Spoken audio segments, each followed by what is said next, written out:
I'm delighted today to be joined by Brian James from the Brian James Group. And Brian is an expert and a guru, quite honestly, in the whole area of business development, marketing and business in general. So a very warm welcome today to Experts. Great to be here, Phil. Good to see you. Let's start off just by asking you a question we ask all our interviewees, and that's what success means to you personally. Certainly, I think most people want happiness in their life. And part of developing happiness and contentment is a feeling that they've actually achieved something. So achieving something which means something for them, I believe, is success. So that's about fulfilling a lifetime purpose of some kind. But actually that takes quite a lot of delving into the depths of what really drives an individual, because it's different for everyone, it's unique. And that's why I find that really fascinating. In fact, the whole psychology of success I find this a really fascinating area, and one of the reasons I'm doing what I'm doing is because of that. It's because I want to see entrepreneurs and business owners, I want to see them grow and flourish and become independent or spend time doing what they want to do. And that's really my definition of success. So tell us about your background then and how you built your expertise in the whole area of business development and marketing in particular. Well, I think it's now about 27 years. In the field of sales and marketing and general business development, and in many different forms. I mean, I've worked for the biggest corporates, I've worked for the largest insurance company in Europe, and I've worked for big telecom giants, but I've also worked for small micros, and I've developed my own businesses. I've had my own businesses since I was in my late teens. I started off with a mobile discotheque back in the days when that was fashionable, and that was fun. And then I went into photography, and I did wedding photography, and other special occasion photography. Then I went into, had an insurance business. One time I went into marketing wall coatings. So I've done a lot of different things, and I've worked with lots of different businesses of all scope and size. But what that's done is it's given me such a breadth and depth of experience of what makes businesses work. So, I mean, that's an interesting point actually, because you do speak to, I'm sure you're the same, you can speak to quite a number of different clients who say, oh no, my business is totally different. Are there generic threads that are fundamentally key to the success of a business, no matter what industry they're in? All businesses have very similar issues that need to be addressed. But one interesting thing that I have found, working with probably thousands of businesses now over the years, is that every single business is unique. And for example, there's one organisation that I work with that has 550 members. Now, in theory, they could all be competitors. They're all similar businesses, and I work with many of them.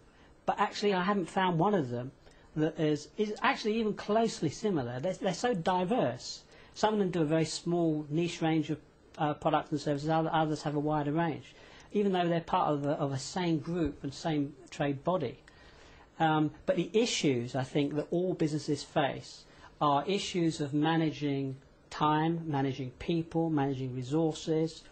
It's managing the chaos that comes from having to deal with customers on an ongoing basis, having to find new customers, having to struggle with the early parts of a business with cash flow demands, and reducing costs and maximising growth. I mean, there's lots of very similar issues that all businesses face. And a lot of it actually is down to effective marketing. Is it true that the traditional marketing no longer works? Because that's what's been said and has been communicated sometimes in magazines and the press. Or does it still work? It just has to be more refined? I think that traditional marketing has probably never been practiced correctly, and that's probably the issue. It's not that traditional marketing doesn't work, it's that businesses don't apply the appropriate marketing methods which actually work, the fundamentals. And the fundamentals are using multiple approaches, being very specific and targeted in what their niche product and service marketplace is, and really understanding the ideal profile of their customer base and their prospect base, really understanding that clearly and carefully, and then using multiple methods to communicate very closely with their customers on an ongoing basis and with prospects on an ongoing basis until they're ready to buy. So it's more about a bullet approach as opposed to a scattergun approach. Absolutely. Particularly, I guess, if you're a small business and you don't have huge budgets, you've got to be very careful with every pound you spend. It's quite fascinating because a lot of really effective marketing can be done at fairly low cost, in some cases free. PR, for example, is in many cases free. I've worked with some of my clients and other businesses where, you know, I've won them probably tens, hundreds of £1,000s worth of free advertising effectively through PR.